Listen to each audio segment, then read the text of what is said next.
ہمارے کھانے میں برکت کیسے ہو؟ ہم جو کھانا کھاتے ہیں تو اس بات کی کیا دلیل ہے کہ وہ کھانا ہمارے لیے بابرکت ہے؟ کھانا کھا لیں پیٹ بھر جائے، کیا یہ دلیل ہے کہ کھانا بابرکت ہے؟ نہیں۔ کھانا کھانے کے بعد 1 گھنٹے بعد پھر بھوک لگ جائے تو معلوم ہوا کہ کھانے میں کوئی برکت نہیں۔ تو کھانے میں برکت کی سب سے بڑی دلیل یہ ہے کہ جب کھانا کھانے بیٹھیں تو بسم اللہ پڑھ لیں۔ کیوں؟ جو تمہیں روزی دے رہا ہے، جو تمہیں رزق دے رہا ہے، تو اس کا رزق کھانے سے پہلے اس کو یاد کرو، اس کا ذکر کرو، یہ تمہارے لیے برکت کا سبب ہوگا۔ اور دوسری چیز جو حدیث میں بتائی گئی وہ یہ ہے کہ کھانا جب کھانے کے لیے بیٹھیں تو مل کر کے سب لوگ ایک ساتھ کھانا کھائیں، اس سے کھانے میں برکت نازل ہوتی ہے۔ ایک روایت میں آیا ہے، سنن ابن ماجہ کی روایت ہے، صحابہ کرام نے عرض کیا یا رسول اللہ انا ناکل ولا نشبع، یا رسول اللہ ہم کھانا کھاتے ہیں لیکن شکم سیر نہیں ہوتے، ہمارا پیٹ نہیں بھرتا، کیا وجہ ہے؟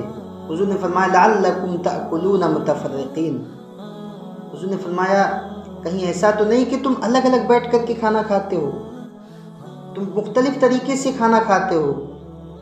صحابہ کرام نے عرض کیا ہاں یا رسول اللہ، ہم اسی طرح سے کھانا کھاتے ہیں۔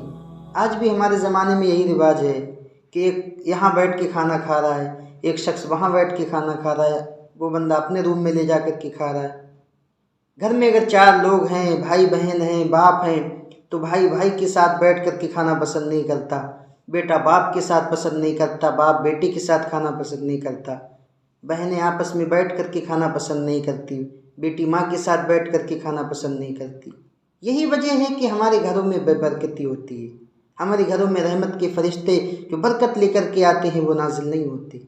یہی وجہ ہے کہ جو ہمیں طریقہ بتایا گیا، جو ہمیں حدیث میں بتایا گیا، اس طریقے پر ہم عمل نہیں کرتے، اس طریقے پر ہم عمل نہیں کرتے، اسی وجہ سے ہمارے کھانوں میں، ہمارے کاروبار میں، ہمارے تمام معاملات میں بے برکتی نظر آتی ہے۔ دیکھو حضور نے کتنی صراحت کے ساتھ صحابہ کرام کو تنبیہ فرمائی کہ تم ایسا تو نہیں کہ تم الگ الگ بیٹھ کر کے کھانا کھاتے ہو۔ صحابہ کرام نے کہا ہاں یا رسول اللہ، ہم الگ الگ بیٹھ کر کے کھانا کھاتے ہیں۔ تو حضور نے کیا جواب دیا؟ فاجتمعوا علی طعامکم، لوگوں مل کر کے کھانا کھاؤ، اکٹھے ہو کر کے کھانا کھاؤ۔ پھر کیا فرمایا؟ واذکروا اسم اللہ علیہ، مل کر کے کھانا کھاؤ اور کھانے سے پہلے اللہ کا نام لے لو۔ جس نے تمہیں رزق دیا تم اس کا نام اپنی زبان پر لے آؤ کھانے سے پہلے۔ پھر کیا فرمایا؟ یبارک لکم فی، جب تم یہ کر لو گے، بیٹھ کر کے مل کر کے کھانا کھاؤ گے، اس کا نام اپنی زبان پر لاؤ گے،